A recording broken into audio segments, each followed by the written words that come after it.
Le premier jour où Valérie a apporté du café à la vieille dame du parc, ce n'était pas par habitude. C'était par une impulsion qui lui a serré la poitrine, comme si quelqu'un lui avait chuchoté « Aujourd'hui, ne la laisse pas seule ».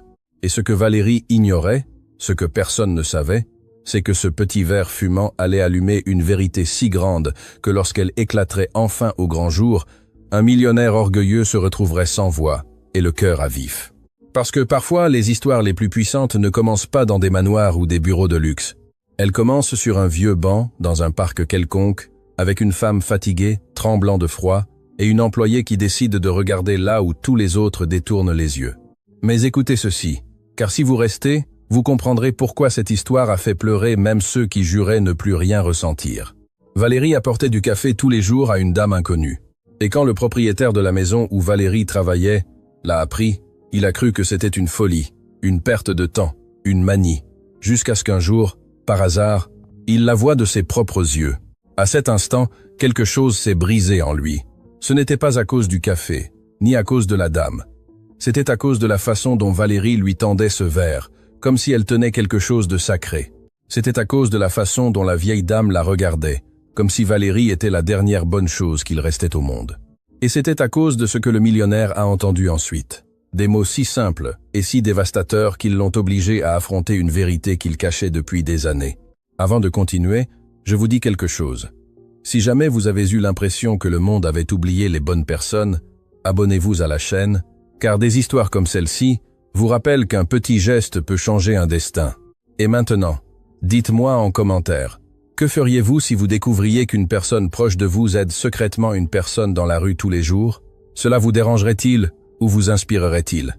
Laissez un commentaire, car ce qui suit va vous faire réfléchir différemment. Valérie avait 32 ans, la peau claire, les cheveux foncés, attachés en un chignon pratique, et un regard qui semblait toujours demander la permission d'exister. Elle était venue à Lyon depuis un petit village en Ardèche, cherchant du travail pour subvenir aux besoins de son fils, Louis, 7 ans, qui était sa raison de se lever même quand son corps ne le pouvait plus. Elle travaillait chez Mathieu Dubois, un homme d'affaires connu dans toute la ville, propriétaire de sociétés de construction, d'hôtels, d'investissement, un de ces hommes qui apparaissent dans les magazines avec des sourires parfaits, mais qui, en personne, ne regardent presque jamais dans les yeux. Mathieu vivait dans un quartier chic près des Monts d'Or, dans une immense maison avec des baies vitrées qui reflétèrent le ciel comme si le monde extérieur n'était qu'une décoration. Il avait des employés, jardiniers, chauffeurs, cuisinières, et il avait autre chose, un silence pesant, comme si cette maison était pleine de choses non dites. Valérie était la nouvelle, celle qui avait remplacé 2 autres employés en moins de 3 mois. Et cela en disait déjà long. Dès le premier jour, Madame Dupont, la gouvernante, l'avait prévenue à voix basse en lui montrant où étaient les produits de nettoyage. « Ma fille, ici on travaille vite, sans poser de questions, et sans se mêler de ce qui ne nous regarde pas. Le patron est compliqué. » Valérie n'a pas demandé ce que signifiait compliqué, car quand on doit payer un loyer, acheter des médicaments et envoyer son enfant à l'école, on apprend à ne pas poser trop de questions. Mais même ainsi, certaines choses étaient évidentes. Mathieu Dubois n'était pas un homme heureux, ni même un homme tranquille. Parfois, Valérie le voyait sortir sur la terrasse, le téléphone collé à l'oreille et le front froncé, comme si chaque appel était une dispute.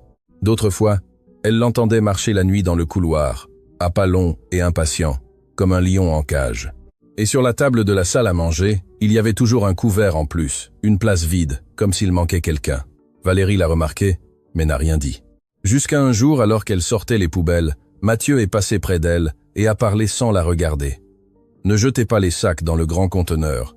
Utilisez celui de derrière. » Valérie a hoché la tête. « Oui, monsieur Dubois. » Mathieu s'est arrêté une seconde, comme s'il avait attendu une autre réaction. « Comment vous appelez-vous »« Valérie, monsieur. »« Valérie, a-t-il répété, goûtant le nom comme s'il ne l'aimait pas. « Bien, faites juste votre travail et ne me causez pas de problème. » Et il est parti. Ce n'était pas une insulte directe, mais Valérie a ressenti l'humiliation tout de même. Car il y a des gens qui n'ont pas besoin de crier pour vous faire sentir inférieur. Malgré tout, Valérie a tenu bon.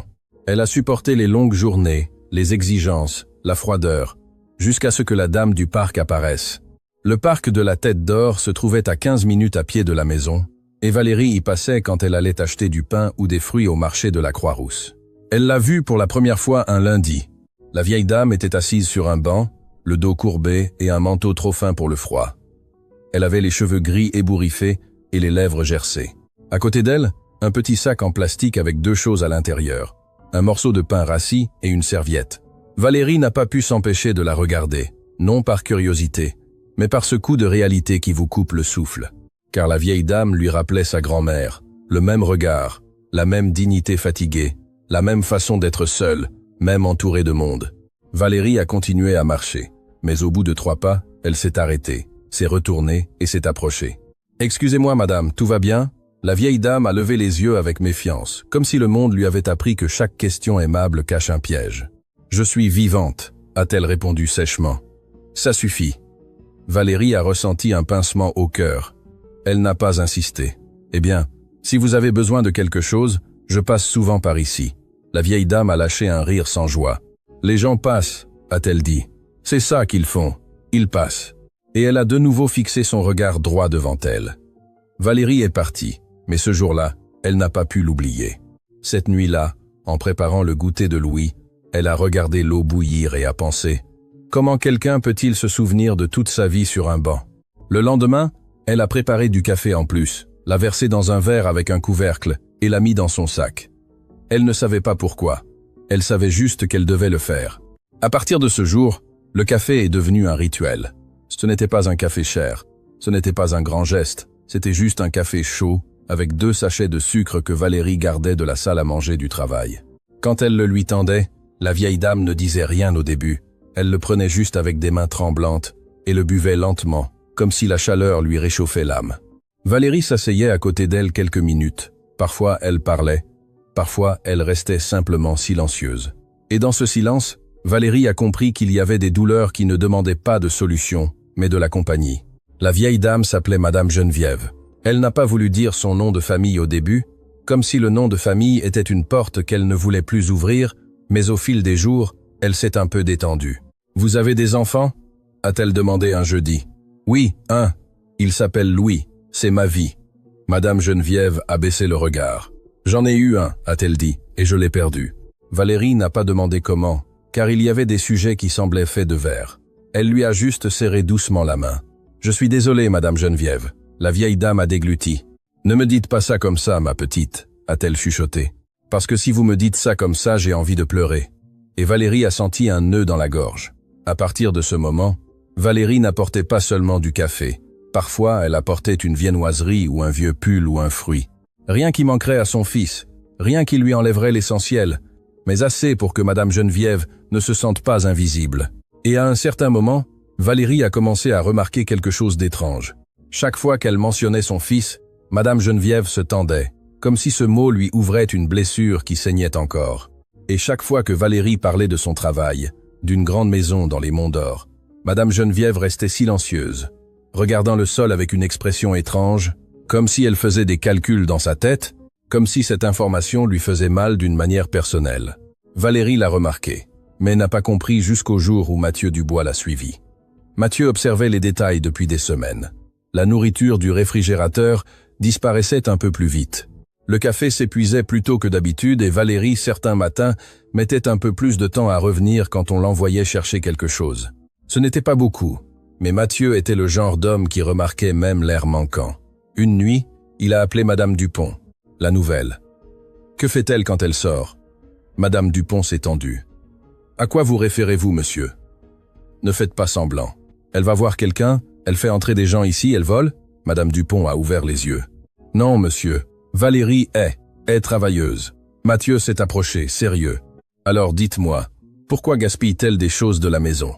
Madame Dupont a hésité. « Je n'ai pas vu qu'elle volait. » Mathieu a serré la mâchoire. « Demain, je la suivrai. » Madame Dupont a voulu parler, mais c'est tu parce que dans cette maison, quand Mathieu prenait une décision, personne ne le faisait changer d'avis.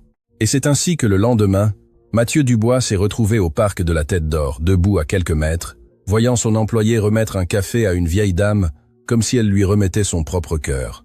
Dans son esprit, Mathieu avait déjà une histoire toute faite. Valérie est en train de me tromper. Elle sort des choses, elle est impliquée dans quelque chose. Mais ce qu'il a vu ne correspondait pas à son préjugé, car il n'a pas vu de ruse, il n'a pas vu de malice.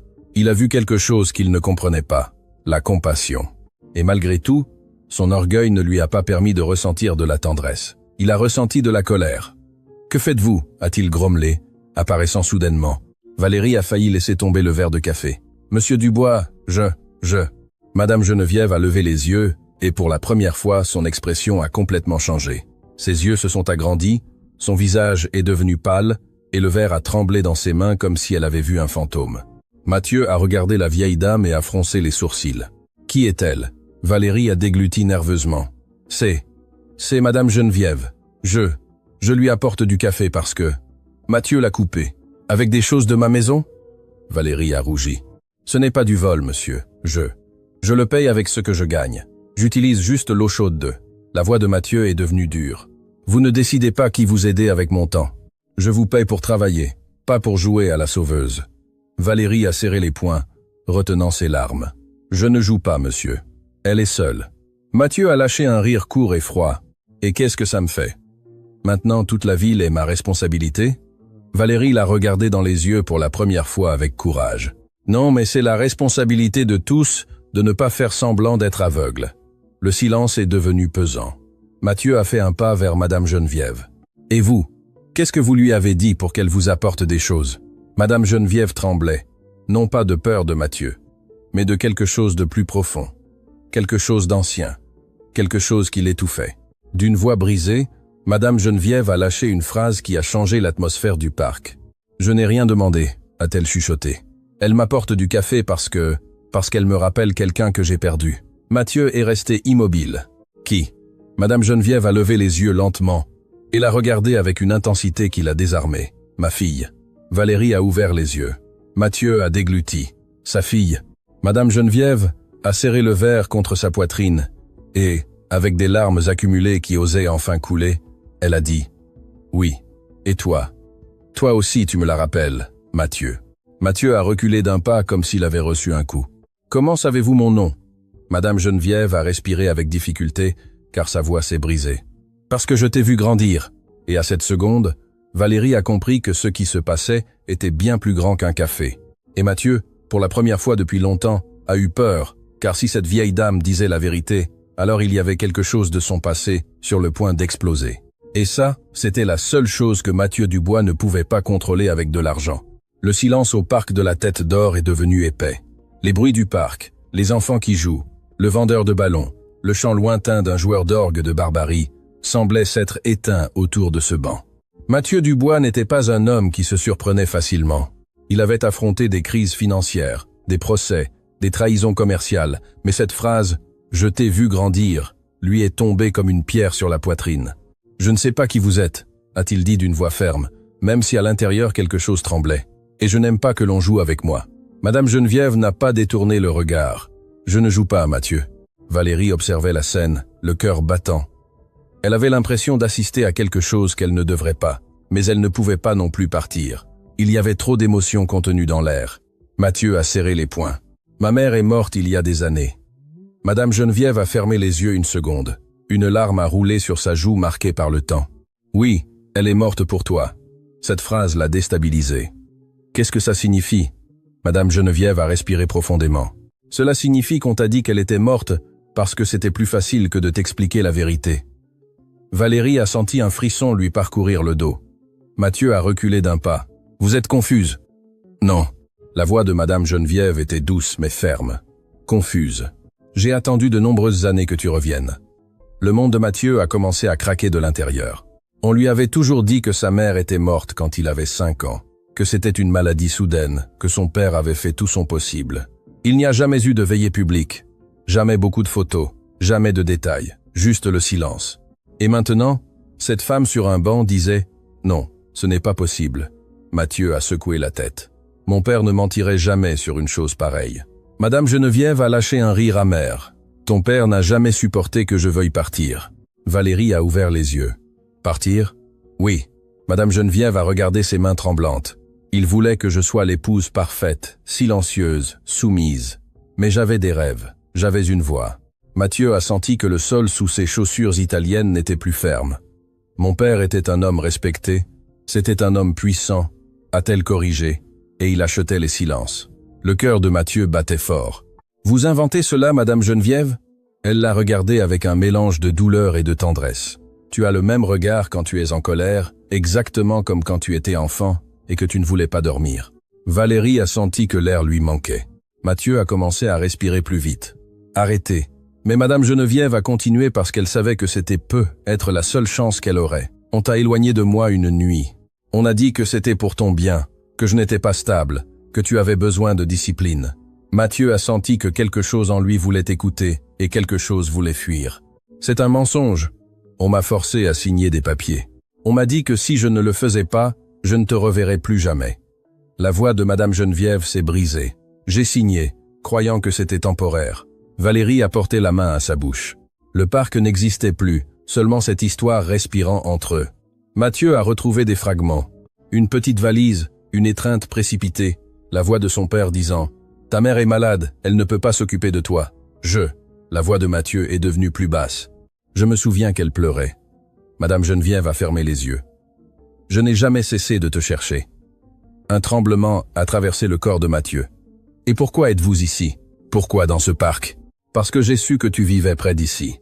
Elle l'a regardé droit dans les yeux. Je ne voulais pas gâcher ta vie. Je voulais juste te voir, même de loin. Valérie a senti un nœud dans la poitrine. Et le café? A-t-elle demandé à voix basse. Madame Geneviève a souri faiblement. Le café a été le premier geste de tendresse que j'ai reçu depuis des années. Mathieu l'a observé avec un mélange de rage et de déconcertement. Et pourquoi n'êtes-vous pas venu chez moi? Pourquoi n'avez-vous pas frappé à la porte? Madame Geneviève a baissé le regard. Parce que j'avais peur que tu me fermes ton cœur comme ton père l'a fait. Ce coup fut direct. Mathieu avait toujours été froid, distant, contrôlant. Et maintenant cette femme insinuait qu'il était devenu la même chose qu'il critiquait. Vous n'avez aucune preuve de rien, a-t-il dit en essayant de reprendre le contrôle. Madame Geneviève a mis la main dans son sac usé et a sorti une petite enveloppe vieille et froissée par les années. J'ai gardé ceci. Mathieu l'a prise avec des mains rigides. C'était une photo. Lui, petit, assis sur une balançoire, et la femme derrière, jeune, souriante. Le cœur de Mathieu s'est arrêté une seconde. Cette photo n'était dans aucun album de sa maison. D'où l'avez-vous sortie? De mon portefeuille. Je l'ai porté avec moi toutes ces années. Valérie a vu comment le visage du millionnaire commençait à changer. Ce n'était plus de l'arrogance, c'était du doute. Mathieu a passé le doigt sur l'image. Cela ne prouve rien. Tu as une cicatrice au genou gauche, a dit Madame Geneviève soudainement. Tu te laisses faite en tombant de cette même balançoire. Je t'ai porté en pleurant jusqu'à la cuisine, et je t'ai promis que je serais toujours là. Mathieu a senti un coup à l'estomac. Cette cicatrice était là et personne en dehors de sa famille proche ne le savait. Valérie a observé comment l'homme en costume impeccable commençait à perdre son sang-froid. Si c'est vrai, a-t-il chuchoté, alors toute ma vie. Il n'a pas terminé la phrase, car cela impliquait d'accepter que son père l'avait séparé de sa mère, que son histoire était incomplète, que son identité était construite sur un mensonge, et c'était trop. Mathieu a fait demi-tour. « J'ai besoin de réfléchir, Mathieu, » a dit Madame Geneviève d'une voix fragile. « Je ne suis pas venu pour te détruire. Je voulais juste savoir si tu étais heureux. » Cette question était la plus cruelle de toutes. Était-il heureux? Il avait de l'argent, du prestige, du respect. Mais le bonheur. Valérie s'est souvenue de la table avec l'assiette vide, des promenades nocturnes, du silence de cette immense maison. Mathieu n'a pas répondu. Il a juste fait quelques pas, mais quelque chose l'a arrêté. Il s'est retourné. Si c'est vrai, pourquoi ne m'avez-vous jamais cherché légalement? Madame Geneviève a respiré avec difficulté. Parce que je n'avais pas de ressources, parce qu'après avoir signé ces papiers, je me suis retrouvé seul, parce que personne ne voulait affronter ton père. Mathieu a senti que le nom de son père commençait à peser plus que jamais. Valérie a fait un pas en avant. « Monsieur Dubois, je ne savais rien de tout ça. Je le sais, a-t-il dit sans la regarder. Le parc semblait les observer. Le vendeur de ballons est passé, étranger au tremblement de terre émotionnel qui se déroulait sur ce banc. « Et maintenant, que voulez-vous » a demandé Mathieu. Finalement, Madame Geneviève l'a regardé avec des larmes sincères. « Rien. Je ne veux pas ton argent. Je ne veux pas ton nom de famille. Je voulais juste te dire que je n'ai jamais cessé de t'aimer. » Le cœur de Mathieu s'est brisé à un endroit qui était blindé depuis des années. Parce que personne ne lui disait ça, personne ne le regardait ainsi. Et soudain, il a compris quelque chose de dévastateur. Il avait passé des années à construire des empires, mais n'avait jamais construit un foyer. Valérie a senti qu'elle assistait à un moment qui changerait tout. Mathieu a respiré profondément. « J'ai besoin de preuves, de documents, de quelque chose qui confirme cela. » Madame Geneviève a hoché la tête. Je les ai. Pas ici, mais je les ai. Le millionnaire a rangé la photo dans la poche intérieure de sa veste. Je vais enquêter. Sa voix n'était plus dure, elle était vulnérable. Valérie a ressenti un petit soulagement, mais Madame Geneviève a ajouté quelque chose qui l'a laissé immobile. Ton père ne m'a pas seulement séparé de toi, il a aussi caché quelque chose de plus. Mathieu l'a regardé avec tension. Quoi? Madame Geneviève a hésité une seconde. Que tu n'étais pas son seul enfant. Le monde s'est de nouveau brisé. Valérie a senti l'air disparaître. Que dites-vous? Je dis, a chuchoté Madame Geneviève, qu'avant de partir, j'étais enceinte. Le silence fut absolu. Mathieu a senti que son cœur lui sortait de la poitrine. C'est impossible. Ce ne laisse pas. Valérie a porté la main à sa poitrine. Elle a eu un autre enfant? Madame Geneviève a baissé le regard. Oui. Mathieu a reculé d'un pas. Où est-il? Les larmes sont finalement tombées sans contrôle. Je l'ai aussi perdu. La douleur dans sa voix était si profonde que personne ne pouvait douter de sa sincérité. Ton père s'est arrangé pour que je ne le revoie plus jamais. Le monde de Mathieu n'avait plus de forme. Non seulement il avait perdu une mère, mais aussi un frère ou une sœur qu'il n'avait jamais connu. Est-il vivant? A-t-il demandé d'une voix brisée. Madame Geneviève a nié lentement. Je ne sais pas. Valérie a senti que cette histoire ne faisait que commencer à être déterrée. Mathieu a regardé la femme en face de lui. Il ne la voyait plus comme une inconnue. Il la voyait comme une possibilité, comme un miroir du passé. Et pour la première fois depuis de nombreuses années, il a eu envie de pleurer. Mais l'orgueil luttait encore en lui. Si c'est vrai, a-t-il dit finalement, alors mon père m'a volé plus qu'une mère. Madame Geneviève a hoché la tête. Il t'a volé la vérité. Le soleil commençait à descendre lentement, teintant le parc de tons dorés. Valérie a compris que son petit geste de café avait ouvert une porte gigantesque. Une vérité enfouie depuis des décennies commençait à respirer. Et le plus inquiétant était qu'il restait encore à découvrir ce qu'il était advenu de ce deuxième enfant, car s'il était vivant, cela signifiait que la famille Dubois n'était pas telle que Mathieu l'avait toujours cru. Et s'il ne l'était pas? Alors quelqu'un devait en répondre. Mathieu a regardé Valérie. Demain vous ne travaillez pas. Elle a ouvert les yeux. Monsieur, venez chez moi à 8 heures. J'ai besoin que vous écoutiez quelque chose. Valérie a ressenti de la peur et de la curiosité en même temps. Oui, monsieur. Mathieu a de nouveau regardé Madame Geneviève. Je ne promets rien, mais je vais trouver la vérité. Et à cet instant, quelque chose a changé. Ce n'était pas encore la réconciliation, ce n'était pas le pardon. C'était le début d'une quête, et quand un homme qui a toujours tout contrôlé décide de chercher la vérité, le passé commence à trembler. Cette nuit-là, Mathieu Dubois n'a pas dormi. La photo était toujours sur son bureau, à peine éclairée par la lampe de cristal italien, qui lui avait toujours semblé élégante, mais qui projetait maintenant de longues ombres inquiétantes. L'image était réelle, trop réelle. Il pouvait se souvenir de la balançoire, il pouvait se souvenir de la robe claire de sa mère, il pouvait se souvenir du parfum. Ce dont il ne pouvait pas se souvenir, c'était du moment où elle était morte, et cela le détruisait de l'intérieur. Dans la chambre principale du manoir des Monts d'Or, le silence était insupportable. L'horloge marquait 3 heures du matin. Lorsque Mathieu s'est levé, il a mis une veste et est descendu au bureau privé où il gardait les documents familiaux. Si Madame Geneviève disait la vérité, il devait y avoir des traces. Il a ouvert l'ancienne armoire métallique qui avait appartenu à son père. Dossiers, actes, testaments, certificats, tout était parfaitement ordonné, trop parfait. Mathieu a commencé à examiner les documents liés à son enfance. Acte de naissance, dossier scolaire, assurance maladie. Il a cherché le certificat de décès de sa mère. Il n'y était pas. Il a senti un coup au cœur. Il a cherché à nouveau avec plus d'anxiété. Rien.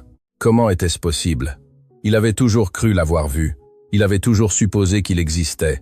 Mais maintenant, il ne trouvait aucune preuve officielle de sa mort. La sueur lui a mouillé les mains. Il a pris le téléphone, a composé le numéro de Maître Laurent, l'avocat de la famille depuis 30 ans. « Mathieu ?» a répondu Maître Laurent d'une voix endormie. « Quelque chose ne va pas. J'ai besoin que vous me trouviez le certificat de décès de ma mère. » Il y a eu un silence de l'autre côté. « C'est dans les archives familiales, Mathieu. » Il n'y est pas. Maître Laurent a respiré profondément. « Ton père a géré beaucoup de documents personnellement. Peut être. » Mathieu l'a interrompu avec fermeté. « Ma mère est-elle vraiment morte ?» Quand on a dit qu'elle était morte, le silence a été plus long, cette fois trop long. « Mathieu, ce sont des choses du passé. » Le cœur de Mathieu s'est arrêté une seconde. « Répondez-moi. » Maître Laurent a soupiré. « Ton père a demandé que cette affaire ne soit pas rouverte. Cette phrase était comme une confirmation sans le dire. Quelle affaire? Je ne peux pas en parler au téléphone. Mathieu a fermé les yeux. Le doute n'était plus une possibilité. C'était une réalité. Venez demain à la première heure. Je serai là, a répondu Maître Laurent. Mathieu a raccroché. Il s'est laissé tomber sur la chaise en cuir. Pendant des années, il avait défendu la mémoire de son père. Il l'avait admiré, l'avait imité. Et maintenant il découvrait que être l'homme qui lui avait appris à être fort, avait été responsable de son plus grand vide. À 8 heures précises, Valérie a sonné à la porte du manoir. Elle ne portait pas d'uniforme, juste une simple robe beige et une expression de nervosité évidente. Madame Dupont a ouvert la porte. « Entrez, ma petite. Monsieur vous attend. » Valérie a marché dans le long couloir, avec une sensation étrange dans l'estomac. Mathieu était debout devant la baie vitrée, regardant la ville. Quand elle est entrée, il ne s'est pas retourné immédiatement. « Faites-vous confiance à cette femme ?» a-t-il demandé, sans préambule. Valérie a dégluti. « Oui, monsieur. » Mathieu s'est finalement retourné. Ses yeux étaient rouges, non de colère, mais de quelque chose de plus profond. « Hier soir, j'ai vérifié des documents. Il n'existe pas de certificat de décès de ma mère. » Valérie a senti un frisson. Alors quelqu'un a menti. La sonnette a de nouveau retenti. Maître Laurent est entré quelques minutes plus tard avec un porte-document noir. C'était un homme âgé, élégant, avec un regard chargé d'années de secrets. Mathieu a salué avec gravité. « Asseyez-vous » a ordonné Mathieu. Valérie est restée silencieuse, presque invisible, mais il ne lui a pas demandé de partir. C'était déjà un changement. Maître Laurent a ouvert le porte-document, a sorti un vieux dossier, jauni par le temps. « Votre mère, Geneviève Moreau, n'est pas morte en 1994, a-t-il dit finalement. Valérie a senti l'air se figer. Mathieu a serré les dents. Alors, que s'est-il passé? Maître Laurent a hésité. Votre père a demandé une séparation légale. Il a invoqué une instabilité émotionnelle. C'est vrai, il n'y avait pas de preuve médicale. Ce fut une décision stratégique. Le cœur de Mathieu battait de fureur. Et moi, il a demandé la garde exclusive. Mathieu a senti le monde tourner. Et la prétendue mort? Maître Laurent a baissé le regard. Votre père a décidé de vous dire qu'elle était décédée. Il a cru que c'était plus simple que de vous expliquer le conflit. Valérie a porté la main à sa poitrine. Mathieu s'est levé brusquement. On m'a menti toute ma vie. Sa voix a retenti dans le bureau. Mathieu a tenté de le calmer. Maître Laurent, votre père voulait protéger la réputation familiale. Protection, a-t-il craché le mot avec rage. Il m'a volé ma mère. Le silence est devenu pesant. Valérie observait, les yeux humides. L'homme froid et calculateur se brisait devant elle. Il y a autre chose, a ajouté Maître Laurent avec difficulté. Mathieu l'a regardé avec une fureur contenue. Parlez. Votre mère a déposé une plainte après la séparation. Valérie a ouvert les yeux. Une plainte? Oui, a continué Maître Laurent. Elle affirmait qu'elle était enceinte. Le cœur de Mathieu s'est presque arrêté.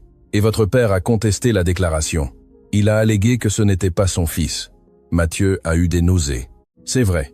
Il n'y a pas eu de test ADN. L'affaire a été classée faute de ressources légales de la part de votre mère. Le silence fut dévastateur.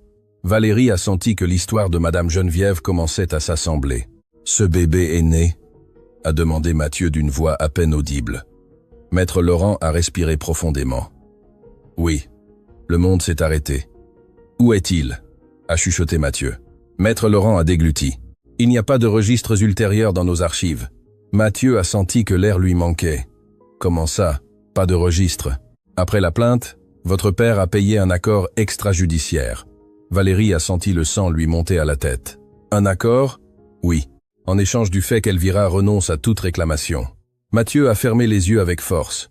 L'image de son père, toujours si droit et honorable en public, commençait à s'effondrer. « Savez-vous ce que cela signifie ?» a-t-il dit d'une voix brisée. « Cela signifie que j'ai un frère ou une sœur quelque part. » Valérie a fait un pas en avant. Et qu'elle n'a pas menti. Mathieu a regardé Valérie pour la première fois avec quelque chose de différent dans les yeux. Ce n'était pas de la supériorité, c'était de la vulnérabilité. J'ai besoin de le trouver. Maître Laurent a secoué la tête. Presque 30 ans ont passé. Peu importe. Mathieu a repris la photo. Je ne laisserai pas l'argent enterrer la vérité à nouveau. Valérie a senti que quelque chose changeait profondément en lui. Ce n'était plus l'homme qui avait critiqué son geste dans le parc. C'était un fils blessé. Monsieur Dubois, a-t-elle dit doucement. Peu, Être que Madame Geneviève en sait plus. Mathieu a hoché la tête. Nous allons la voir aujourd'hui même. Quelques heures plus tard, les trois sont retournés au parc de la Tête d'Or. Madame Geneviève était sur le même banc. Quand elle a vu Mathieu s'approcher d'un pas décidé, son expression était un mélange de peur et d'espoir. « Nous devons parler », a-t-il dit sans détour. Madame Geneviève a hoché la tête. Ils se sont assis tous les trois. Mathieu a respiré profondément. « C'est vrai, mon père a menti. Vous n'êtes pas morte. » Les larmes ont rempli les yeux de la vieille dame. « Je le savais, je le savais. »« Et le bébé ?» a-t-il continué. « Que s'est-il passé ?» Le visage de Madame Geneviève s'est rempli de douleur. Il est né dans une clinique publique à Vénissieux. Valérie a senti un frisson. Et puis on m'a dit qu'il y avait des complications, qu'il avait besoin de soins spéciaux, qu'il serait transféré. Mathieu a senti que son cœur se brisait. Vous ne l'avez vu qu'une seule fois. La voix de la vieille dame n'était qu'un murmure. Ils me l'ont enlevé. Ils ont dit que c'était pour son bien. Valérie a fermé les yeux. On vous a donné un document ? Madame Geneviève a nié lentement. Juste une lettre qui disait que l'enfant avait été adopté. Mathieu a senti un coup à la poitrine. Adopté. Oui. Le silence fut absolu. Vous avez cette lettre ? Madame Geneviève a hoché la tête. Je l'ai gardée toutes ces années. Mathieu a regardé l'horizon. Le monde qu'il connaissait était fait de mensonges soigneusement construits. Je vais le trouver. Valérie l'a regardé. Il y avait de la détermination dans sa voix. Ce n'était pas l'orgueil d'avant. C'était un besoin. Madame Geneviève a tremblé. Mathieu, je ne veux pas te causer plus de douleur. Il l'a regardé, les yeux humides. La douleur est déjà là. Ce que je veux, c'est la vérité. Le vent a soufflé fort dans le parc. Valérie a senti que l'histoire était sur le point de devenir encore plus profonde. Car si cet enfant avait été adopté, alors quelqu'un avait grandi sans savoir qui il était vraiment.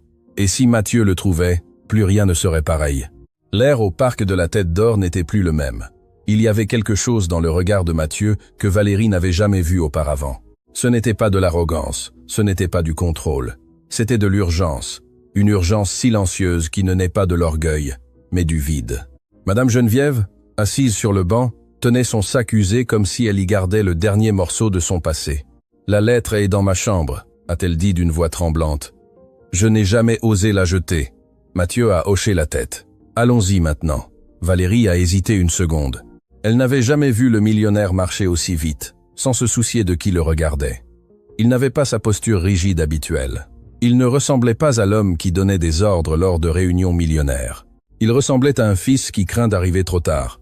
Madame Geneviève vivait dans une modeste pension à Vénissieux, à 20 minutes du parc, un vieil immeuble aux murs écaillés et à l'odeur d'humidité. Mathieu s'est arrêté devant la porte métallique rouillée. Cet endroit ne correspondait pas à son monde de marbre et de verre, mais il est entré. La pièce était petite, un lit simple, une vieille armoire, une table avec une vieille lampe et dans une boîte sous le lit, le passé. Madame Geneviève s'est agenouillée avec difficulté et a sorti une boîte en carton enveloppée de plastique.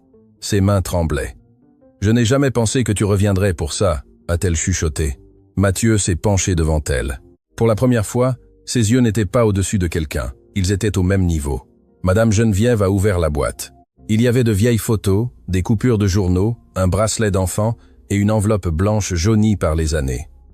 Elle l'a tenue quelques secondes avant de la lui donner. Ici, tout ce qu'ils m'ont laissé savoir. Mathieu a pris l'enveloppe. Ses mains n'étaient plus fermes. Il l'a ouverte. Le papier a froissé en se dépliant. Valérie observait en silence. Le document portait le cachet d'une clinique publique. Patiente féminine.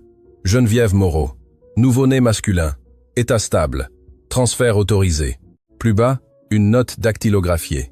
Le mineur sera remis selon un protocole d'adoption privée. La mère signe une cession volontaire de droit. Mathieu a senti le sang lui bouillir. « Cession volontaire », a murmuré Madame Geneviève. Elle a nié, les larmes aux yeux. « On m'a fait signer alors que j'étais sous sédatif. On m'a dit que si je ne le faisais pas, je ne te reverrais plus jamais. » Le silence fut dévastateur. Valérie a senti un poids énorme sur sa poitrine. Mathieu a serré le papier jusqu'à le froisser. « C'est illégal. À cette époque, personne n'écoutait une femme sans argent », a répondu Madame Geneviève. Mathieu a respiré profondément. « Il y a le nom de la famille adoptive ?» Madame Geneviève a nié. « Je n'ai jamais su plus. » Valérie s'est approchée doucement. « Monsieur Dubois, avec le numéro de protocole, on pourrait être retrouvé le dossier. » Mathieu l'a regardé, et dans son regard, il y avait quelque chose de nouveau. Du respect. « Vous avez raison. » Il a pris le téléphone. Maître Laurent, a-t-il dit dès qu'on a décroché. J'ai besoin que vous retrouviez un protocole d'adoption de 1995, clinique publique de Vénissieux. Il y a eu un silence de l'autre côté. C'est compliqué, Mathieu. Ce sont de vieilles archives. Peu importe. Trouvez-le. Il a raccroché. Il s'est tourné vers Madame Geneviève. Je ne vais pas laisser ça comme ça. La vieille dame l'a regardé avec un mélange de peur et d'espoir. Mathieu, si tu le trouves, peut-être qu'il ne voudra rien savoir de nous. Cette possibilité a frappé fort, parce que chercher la vérité implique aussi d'accepter le rejet. Peu importe, a-t-il dit d'une voix ferme. Il a le droit de savoir. Valérie a senti que l'homme en face d'elle n'était pas le même. Il y avait quelque chose de plus humain dans ses paroles, quelque chose que l'argent ne lui avait jamais donné. 2 jours plus tard, Maître Laurent a appelé. J'ai trouvé quelque chose. Mathieu était dans son bureau. Valérie nettoyait en silence, mais son oreille était attentive. Le dossier a été transféré à une agence d'adoption privée, a continué Maître Laurent. Elle a fermé en 2002, mais les archives ont été absorbées par une autre institution. Mathieu s'est levé. Donnez-moi l'adresse. Ce même après-midi, Mathieu et Valérie se sont rendus en voiture à un bureau dans le centre de Lyon. Valérie n'avait jamais monté dans cette voiture comme passagère, elle voyageait toujours à l'arrière ou en transport en commun. Maintenant, elle était assise à côté du millionnaire. Le silence était différent, non pas inconfortable, mais chargé de sens. « Merci », a-t-il dit soudainement. Valérie l'a regardé, surprise. « Pourquoi, monsieur ?»« De ne pas avoir abandonné le café. » Elle a baissé le regard. Parfois, les petites choses changent de grandes choses. Mathieu a hoché la tête lentement. Peut-être que toute sa vie, il avait cherché des solutions gigantesques, alors que ce dont il avait besoin était quelque chose de simple. Ils sont arrivés au bureau. Une femme les a reçus. « Nous cherchons des informations sur une adoption de 1995, a dit Mathieu, en montrant le document. La femme a vérifié les archives numériques avec patience. Des minutes éternelles se sont écoulées. Finalement, elle a levé les yeux. Le voici. Mathieu a senti son cœur battre dans ses oreilles. Le mineur a été adopté par un couple du nom de Martin. Valérie a retenu sa respiration. Ils vivent à Lyon? Non. Ils ont déménagé à Tours 2 ans plus tard. Mathieu a senti que le monde bougeait. Le nom de l'enfant. La femme a hésité. Il a été légalement changé. Il figure maintenant comme Daniel Martin. Daniel. Le nom a résonné dans la poitrine de Mathieu comme un écho inconnu. Âge actuel, 28 ans. Le même calcul qu'ils avaient fait. Valérie a senti que l'histoire devenait réelle. Ce n'était pas seulement un souvenir, c'était une personne vivante. Pouvons-nous obtenir l'adresse? La femme a nié. Seulement par procédure légale. Mathieu a serré la mâchoire. Nous allons l'engager. En sortant, Valérie a remarqué quelque chose. Mathieu ne souriait pas. Il n'était pas non plus euphorique. Il était effrayé. « Vous avez peur ?» a-t-elle demandé doucement. Mathieu n'a pas répondu immédiatement. « J'ai peur qu'il me déteste. » Valérie a ressenti de la tendresse. Peut-être pas. Peut-être que oui. Le millionnaire qui n'avait jamais craint de perdre de l'argent, craignait maintenant de perdre une opportunité. Cette nuit-là, Mathieu est retourné à la pension. Madame Geneviève l'attendait assise sur le lit. « Tu as trouvé quelque chose ?» « Oui. » Elle a retenu sa respiration. « Il est vivant. » Les larmes ont jailli sans contrôle. « Il s'appelle Daniel. Il vit à Tours. » Madame Geneviève a couvert son visage. « Merci. Merci. » Mathieu s'est assis à côté d'elle, et pour la première fois depuis des décennies, il l'a serrée dans ses bras. Valérie, debout à la porte, a senti que le monde s'arrêtait. Cette étreinte n'était pas élégante. Elle n'était pas parfaite. Elle était maladroite. Elle était tardive. Mais elle était réelle. Et parfois le réel vaut plus que le parfait. « Je vais le chercher », a dit Mathieu d'une voix ferme. Madame Geneviève l'a regardé avec peur. « Et s'il ne veut pas nous voir ?» Mathieu a respiré profondément. « Alors au moins il saura que nous avons essayé. » Valérie a compris quelque chose de profond à cet instant. Le café n'a jamais été juste du café. Il a été le pont. Il a été l'étincelle qui a ouvert une porte fermée depuis presque 30 ans. Alors qu'ils étaient sur le point de partir, Madame Geneviève s'est souvenue de quelque chose. Il y a autre chose. Mathieu l'a regardé. Le jour où on m'a enlevé le bébé, il y avait une infirmière qui pleurait. Valérie a froncé les sourcils. Pourquoi? Parce qu'elle disait que ce n'était pas juste. Mathieu a ressenti une piqûre. Vous vous souvenez de son nom? Madame Geneviève a réfléchi quelques secondes. Je crois que c'était Lucie Bernard. Valérie a ouvert les yeux. Ma mère s'appelle Lucie Bernard. Le silence fut absolu. Mathieu s'est tourné lentement vers Valérie. Qu'avez-vous dit? Elle a dégluti. Ma mère a travaillé de nombreuses années dans une clinique publique à Vénissieux dans les années 90. Le monde a de nouveau changé. Est-elle toujours vivante? A demandé Mathieu. Oui. Le cœur de Mathieu battait fort. J'ai besoin de lui parler. Valérie a senti que le destin tissait quelque chose de bien plus grand qu'il ne l'imaginait. Car si sa mère était cette infirmière, alors il y avait quelqu'un d'autre qui savait la vérité. Et peut-être y avait-il des détails qui n'avaient pas encore été révélés. Mathieu a regardé Madame Geneviève. Ça ne s'arrête pas là. Et pour la première fois, sa voix n'a pas sonné comme une promesse commerciale, elle a sonné comme la détermination d'un fils qui n'est plus disposé à vivre dans le mensonge. Le passé commençait à s'ouvrir, et ce qu'il découvrirait à Tours pourrait changer non seulement la vie de Daniel, mais aussi celle de Mathieu et de Valérie. Parce que parfois, quand on décide de chercher la vérité, on découvre que son histoire est liée à plus de personnes qu'on ne l'imaginait. Le trajet de Vénissieux à la maison de la mère de Valérie fut silencieux. Ce n'était pas un silence gênant, c'était un silence lourd. Mathieu conduisait les yeux fixés sur la route, mais son esprit était des décennies en arrière, dans une clinique publique, dans une salle d'accouchement, lors d'une signature forcée. Valérie avait les mains entrelacées sur ses genoux. Elle n'avait jamais imaginé que le simple geste d'apporter du café finirait par relier sa vie à l'histoire de son propre patron. « Ma mère ne parle pas beaucoup du passé », a-t-elle dit à voix basse. Elle a toujours été discrète sur son travail. Mathieu a hoché la tête. « J'ai juste besoin qu'elle dise la vérité. » Valérie l'a regardé du coin de l'œil. Pour la première fois, elle ne le voyait pas comme Monsieur Dubois. Elle le voyait comme un homme qui reconstruisait son identité pièce par pièce.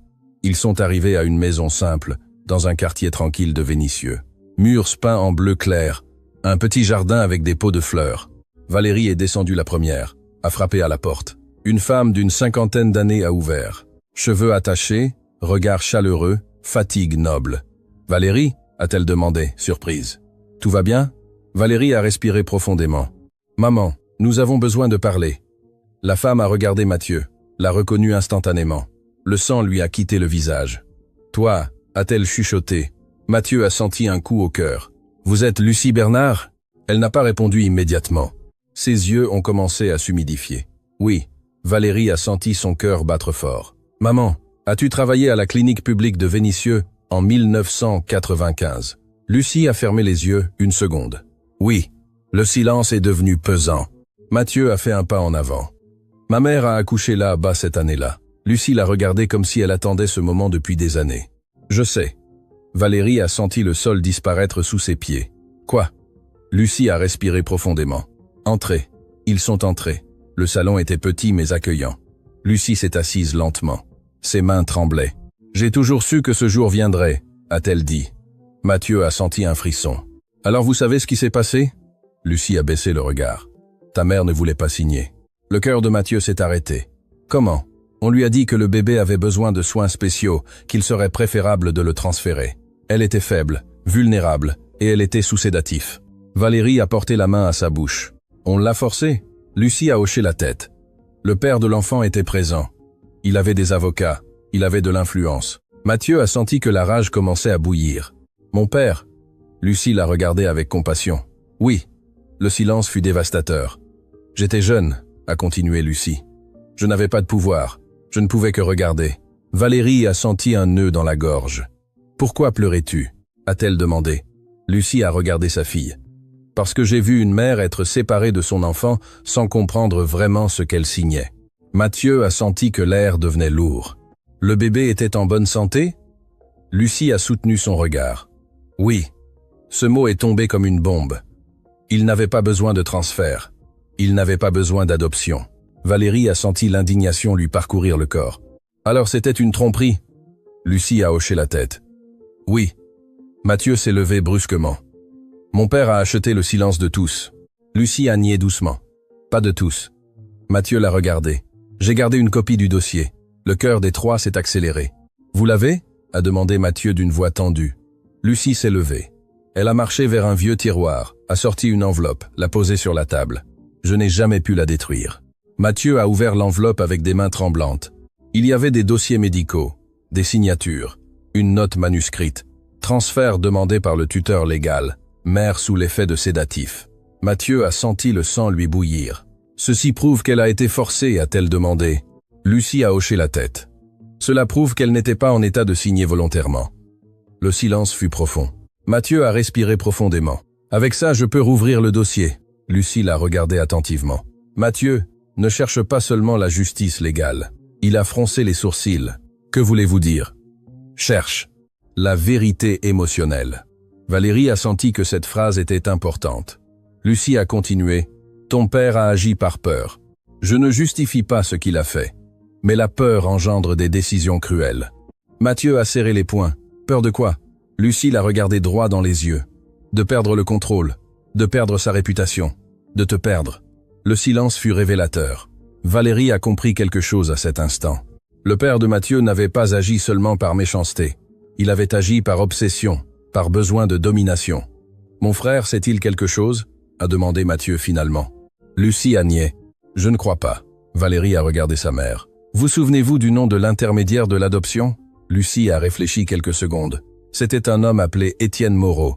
Il travaillait avec des familles de haut rang. Mathieu a senti que l'histoire commençait à s'assembler comme un sombre puzzle. Est-il toujours vivant? Je ne sais pas. Valérie a senti que chaque réponse ouvrait plus de questions. Mathieu a pris les documents. Merci. Lucie l'a regardé avec tendresse. J'ai aussi perdu quelque chose ce jour-là. Il l'a regardé, surpris. J'ai perdu la foi dans le système. Le silence est devenu humain. Valérie s'est approchée de sa mère et l'a embrassée. Merci de ne pas vous être tue. Lucie l'a serré fort. Je n'ai jamais voulu que tu vives avec des mensonges.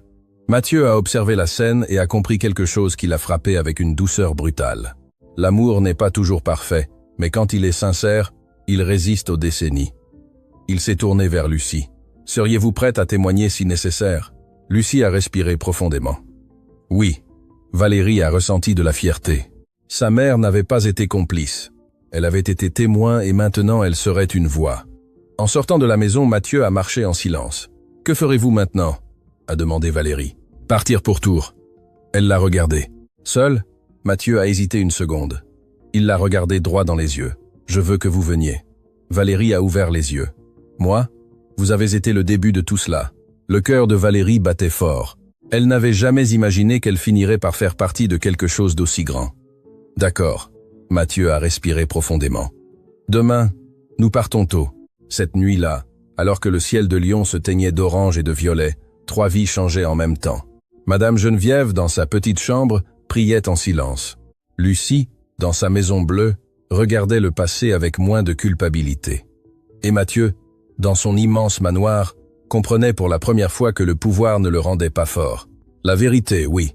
Mais la question qui flottait dans l'air était autre. Comment Daniel réagirait-il en apprenant que son histoire n'était pas celle qu'on lui avait racontée? Parce que le trouver n'était que le début. Le plus difficile serait d'ouvrir une porte fermée depuis presque 30 ans.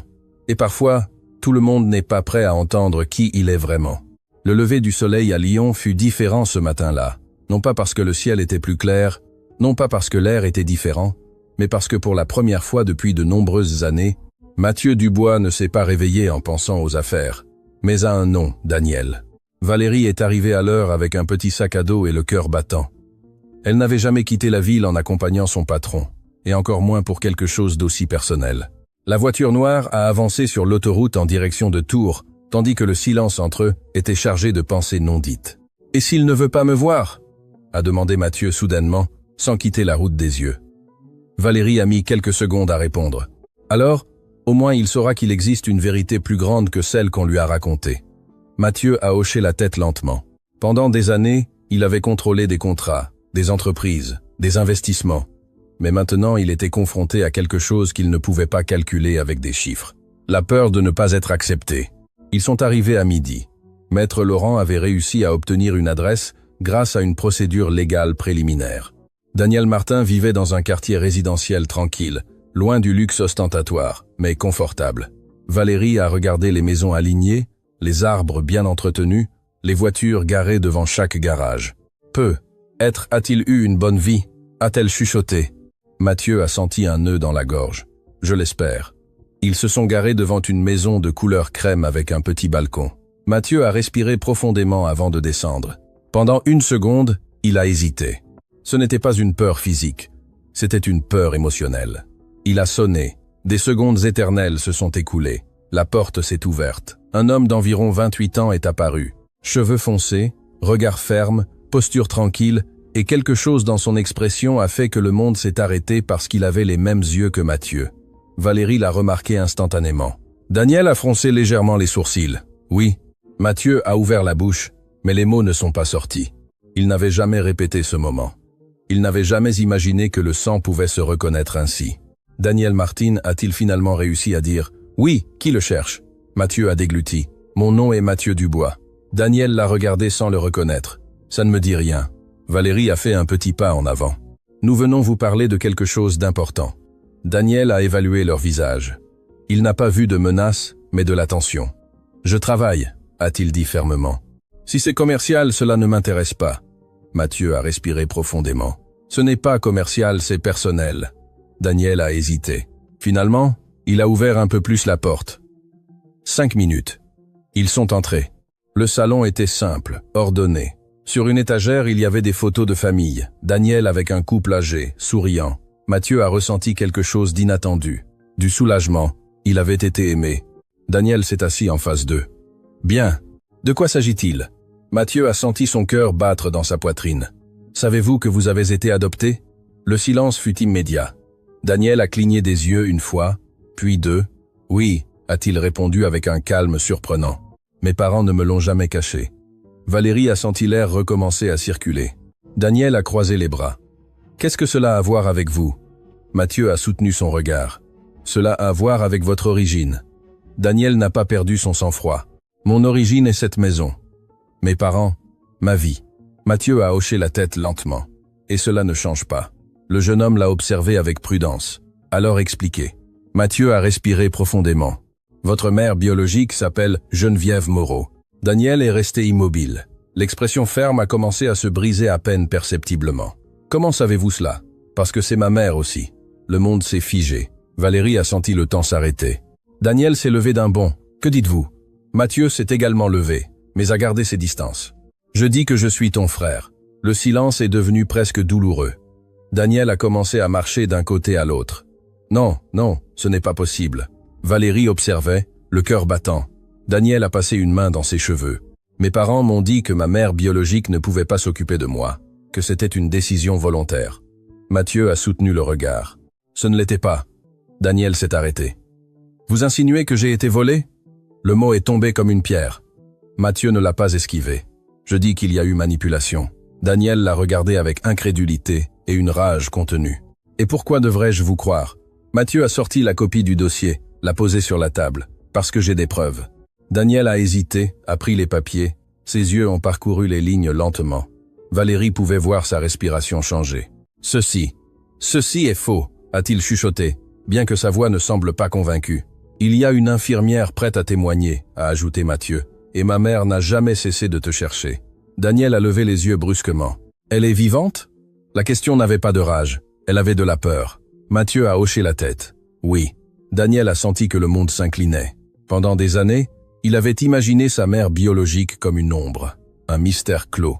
Et maintenant, on lui disait qu'elle était vivante et qu'elle l'avait aimé. « J'ai besoin. » Sa voix s'est légèrement brisée. « J'ai besoin de réfléchir. » Valérie a parlé pour la première fois directement avec lui. « Nous ne venons pas vous enlever quoi que ce soit. » Daniel l'a regardé. Elle a soutenu son regard avec douceur. « Nous venons vous donner l'option de connaître la vérité. » Le jeune homme a respiré profondément. « Mes parents adoptifs sont ma famille. » Mathieu a hoché la tête. « Et personne ne veut changer cela. » Daniel a de nouveau regardé les documents. Son monde commençait à vaciller. « Pourquoi maintenant ?» a-t-il finalement demandé. Mathieu a baissé la voix. « Parce qu'une femme que personne ne regardait m'a rappelé ce que signifie ne pas abandonner. » Daniel a froncé les sourcils. « Quoi ?» Valérie a respiré profondément et a tout raconté. Le parc, le café, la confession, l'enquête. Daniel a écouté en silence. Quand elle a eu fini, le jeune homme s'est laissé tomber sur le fauteuil. C'est trop. Mathieu a ressenti une impulsion étrange. Il ne savait pas s'il devait l'embrasser ou reculer. Il a choisi la deuxième option. « Tu n'as pas à décider aujourd'hui. » Daniel l'a regardé. Il y avait quelque chose dans les yeux de Mathieu qui n'était pas du calcul. C'était de la vulnérabilité. « Elle veut me voir ?» a-t-il demandé à voix basse. Mathieu a senti son cœur s'arrêter. Oui, le silence était différent. Maintenant, ce n'était pas du rejet. C'était de la peur mêlée de curiosité. Daniel a regardé la photo de famille sur l'étagère, puis a de nouveau regardé Mathieu. « J'ai besoin de parler à mes parents d'abord. Mathieu a hoché la tête. C'est ce qu'il faut faire. Valérie a ressenti du soulagement. Ce n'avait pas été une rupture violente. Cela avait été une porte entr'ouverte. Daniel s'est approché de la porte. Avant qu'il ne sorte, il a dit « Si c'est vrai, je veux des preuves définitives. » Mathieu a soutenu son regard. « Tu les auras. » Quand la voiture a démarré pour retourner à l'hôtel, personne n'a parlé pendant plusieurs minutes. Valérie a finalement rompu le silence. « Il ne nous a pas chassés. » Mathieu a expiré lentement. « C'est déjà ça. » Il a regardé dans le rétroviseur. « Il a mes yeux. » Valérie a souri légèrement. « Et votre façon de froncer les sourcils ?» Mathieu a laissé échapper un bref rire. Ce n'était pas un rire d'affaires. C'était humain. Mais il savait que le plus difficile ne faisait que commencer. Car maintenant, il ne s'agissait plus seulement de documents, il s'agissait d'émotions.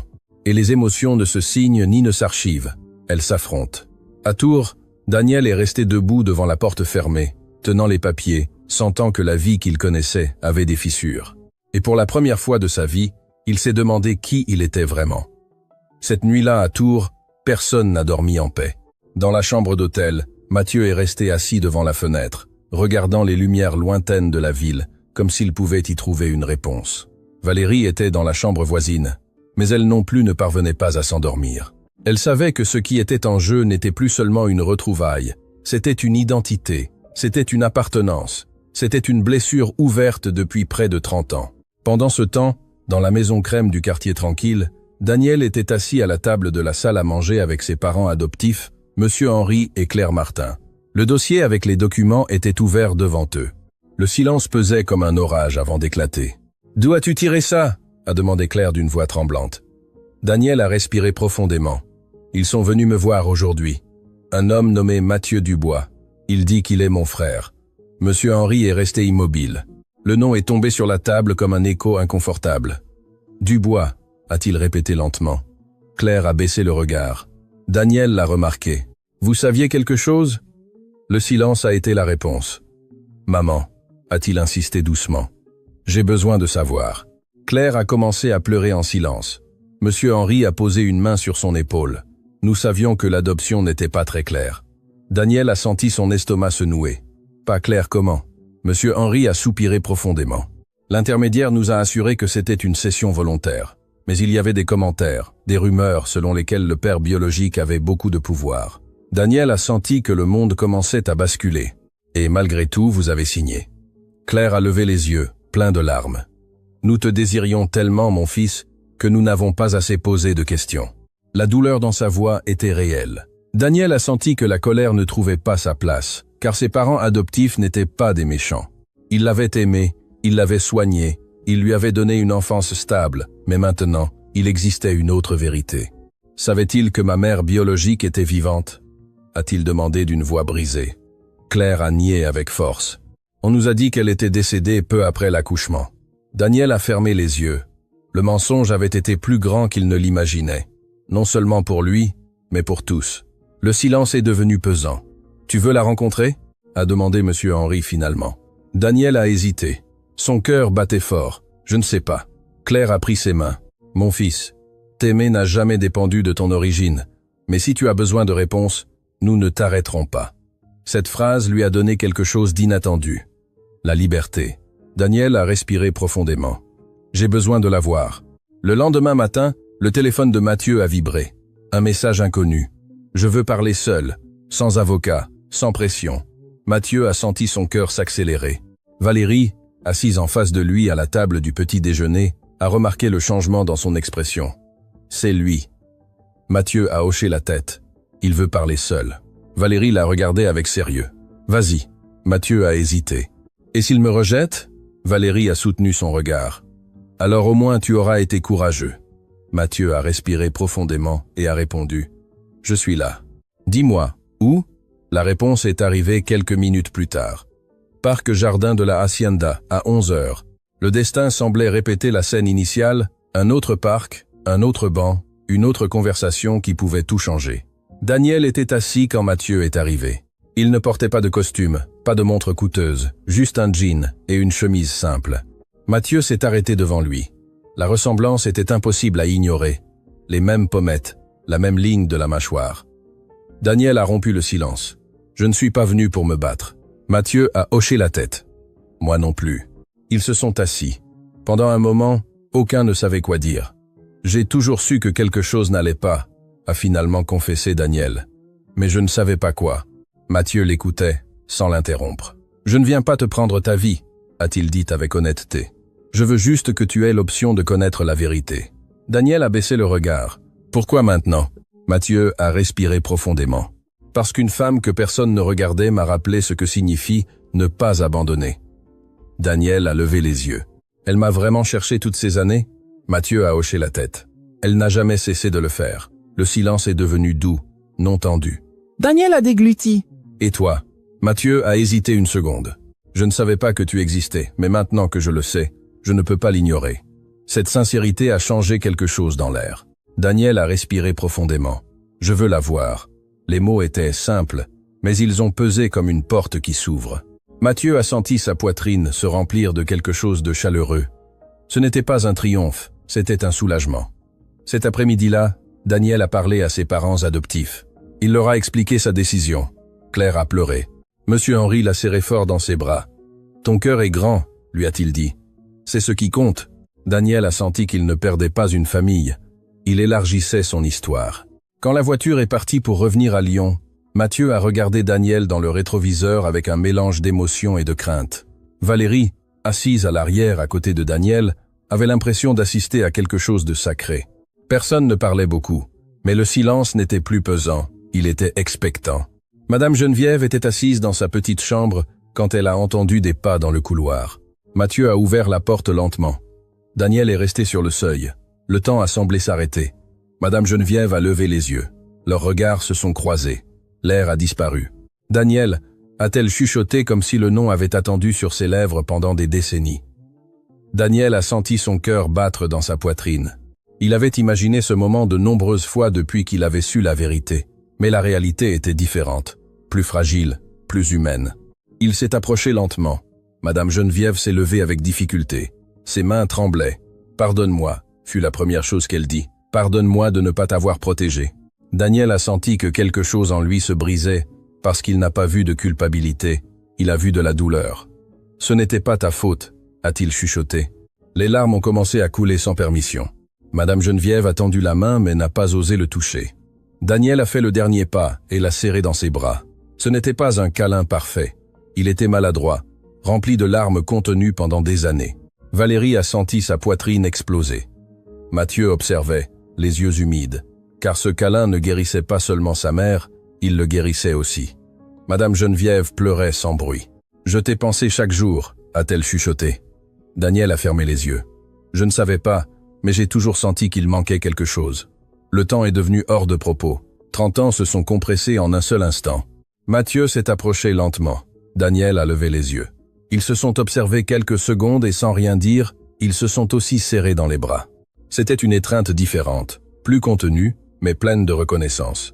Valérie a compris quelque chose de profond. La famille ne se perd pas toujours. Parfois, elle se cache simplement sous des couches de mensonges. Quand ils se sont assis tous les trois, le silence fut doux.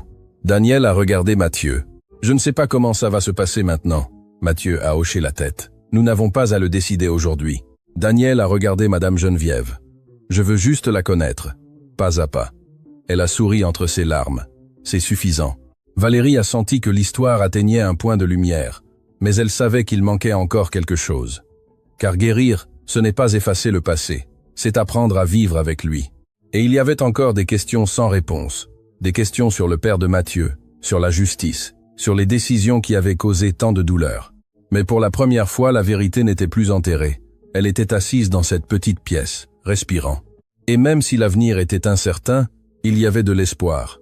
Et parfois, l'espoir est le plus grand des miracles. L'étreinte n'a pas tout résolu. Elle n'a pas effacé les années perdues. Elle n'a pas rendu les Noëls vides. Elle n'a pas réparé exactement ce qui était brisé. Mais elle a fait quelque chose de plus important. Elle a arrêté l'abandon. Et parfois, c'est le début de la guérison. Daniel a décidé de rester quelques jours à Lyon, non pas à la pension, non pas dans le manoir, mais dans un petit hôtel intermédiaire. Mathieu a respecté cela pour la première fois de sa vie. Il n'a pas essayé de contrôler le rythme de quelque chose. Il a laissé faire. Valérie remarquait chaque détail. L'homme qui donnait autrefois des ordres secs demandait maintenant avec douceur. « Êtes-vous à l'aise? Avez-vous besoin de quelque chose? Voulez-vous parler ou préférez-vous le silence ?» Daniel n'était pas habitué à cette vulnérabilité, mais il ne la rejetait pas non plus. Un après-midi, ils ont marché tous les trois au parc de la Tête d'Or, le même parc, le même banc, la même histoire qui avait commencé avec un verre de café. Madame Geneviève portait un nouveau pull que Valérie lui avait offert. Daniel l'observait en silence. « Vous veniez toujours ici ?» a-t-il demandé. Elle a hoché la tête. « C'était le plus près que je pouvais être de vous sans envahir. » Mathieu a senti un nœud dans la gorge. « Et je ne l'ai jamais su. » Madame Geneviève l'a regardé avec tendresse. « Ne te reproche pas ce qu'on t'a caché. » Daniel a respiré profondément. « Pourquoi n'avez-vous pas lutté davantage ?» La question n'était pas une accusation, c'était de la douleur. Madame Geneviève a soutenu son regard. « Parce que quand on vous enlève tout, parfois il ne vous reste plus qu'à survivre. » Le silence fut humain, sans reproche, sans jugement, juste de la compréhension. Mathieu savait qu'il y avait quelque chose en suspens. Le nom de son père flottait toujours comme une ombre. Une nuit, dans le bureau du manoir, il a réuni Daniel et Valérie. « Je ne veux pas que cela se transforme en guerre juridique », a-t-il dit fermement. « Mon père n'est plus là, il ne peut pas répondre. » Daniel l'a regardé attentivement. « Alors je veux faire quelque chose de différent. » Valérie a ressenti de la curiosité. Mathieu a respiré profondément. « Je vais créer une fondation au nom de notre mère. » Madame Geneviève était présente. Ses yeux se sont remplis de surprise. Pourquoi faire? Pour les femmes qui ont été réduites au silence par le pouvoir. Pour les mères qui ont perdu leurs enfants à cause de décisions injustes. Daniel l'observait. Il ne voyait plus seulement l'homme d'affaires. Il voyait l'homme qui choisissait de guérir au lieu de se venger. « Cela ne change pas ce qui s'est passé », a dit Daniel. « Non », a répondu Mathieu, « mais cela peut empêcher que cela se reproduise. » Le silence s'est rempli de sens. Valérie a senti des larmes dans ses yeux. Elle n'avait jamais imaginé qu'un café finirait par créer quelque chose d'aussi grand. Les jours suivants ont montré une véritable transformation. Mathieu a commencé à rendre visite à Madame Geneviève sans hâte. Il s'asseyait pour écouter des histoires de son enfance. Il a découvert des détails qu'il n'avait jamais connus. Qu'il aimait dormir en serrant une poupée en tissu, qu'il avait peur de l'obscurité, qu'il riait fort quand il était heureux. Daniel écoutait aussi.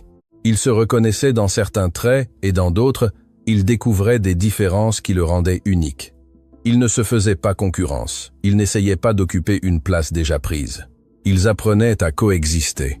Valérie observait tout, le cœur plein, car elle avait été témoin du début, et elle voyait maintenant le fruit. Un après-midi, Daniel a demandé à parler seul avec Mathieu. Ils se sont assis sur la terrasse du manoir. Le crépuscule peignait le ciel d'orange et de violet. « Je ne sais pas quelle place j'occuperai dans ta vie », a dit Daniel avec honnêteté. Mathieu n'a pas hésité. « Celle que tu voudras. » Daniel l'a regardé. « Je ne veux pas ton argent. » Mathieu a souri doucement. « Je ne te l'ai pas proposé. » Il y a eu un silence confortable. « Je veux du temps, » a continué Daniel. « Je veux te connaître sans pression. » Mathieu a hoché la tête. « C'est ce que je veux aussi. » Et pour la première fois, tous deux ont souri sans tension. Ce n'était pas une promesse grandiose, c'était quelque chose de plus simple, une présence. Un matin, Valérie est retournée au parc avec un thermos. Madame Geneviève n'était plus seule. Daniel l'accompagnait. Mathieu est également arrivé quelques minutes plus tard. Ils se sont assis tous les quatre. Valérie a servi le café. La vapeur est montée lentement. Madame Geneviève a souri. « Savez-vous ce qui est le plus incroyable ?» a-t-elle dit en regardant Valérie. « C'est que tout a commencé avec ça. » Valérie a baissé le regard, humble. Je ne voulais juste pas qu'elle soit seule. Daniel a tenu le verre entre ses mains. Parfois, le petit change ce qui semblait impossible. Mathieu a regardé Valérie. Je ne t'ai jamais présenté d'excuses. Elle a levé les yeux, surprise. Pourquoi, monsieur? D'avoir cru qu'aider était une perte de temps. Valérie a souri doucement. Il n'est jamais trop tard pour regarder différemment. Mathieu a respiré profondément et à cet instant, il a compris quelque chose qu'aucune affaire ne lui avait appris. Le pouvoir n'est pas de contrôler, il est de connecter. La vie ne rend pas les années, n'efface pas les mensonges, ne répare pas exactement ce qui a été brisé, mais elle offre des opportunités de choisir différemment, d'arrêter la chaîne du silence, de transformer la douleur en un but. Un café n'est pas seulement un café, il peut être une compagnie, il peut être un pont, il peut être le début d'une vérité enfouie. Parfois, nous pensons que nous avons besoin de grands gestes pour changer le monde. Mais le monde change quand quelqu'un décide de ne pas passer son chemin, quand quelqu'un regarde ceux que tout le monde ignore, quand quelqu'un dit « je ne te laisserai pas ». Mathieu a appris que l'argent n'achète pas le temps perdu, mais il peut investir dans la justice. Daniel a compris que connaître la vérité n'efface pas l'amour qu'il a reçu, il l'amplifie. Madame Geneviève a découvert qu'il n'était jamais trop tard pour embrasser. Et Valérie a confirmé quelque chose qu'elle savait déjà dans son cœur, que la gentillesse n'est jamais petite. Si cette histoire vous a touché, si jamais vous avez senti que le monde était trop froid, souvenez-vous de ceci. Vous pouvez toujours être le café chaud dans l'hiver de quelqu'un, car nous ne savons pas quelle porte un simple geste peut ouvrir. Et peut être, sans le savoir, vous changer une histoire bien plus grande que la vôtre. Merci d'être arrivé jusqu'ici. Si cette histoire a touché votre cœur, partagez-la et dites-nous en commentaire. Un petit geste a-t-il déjà changé votre vie? Parce que parfois, ce qui semble insignifiant est exactement ce qui sauve tout.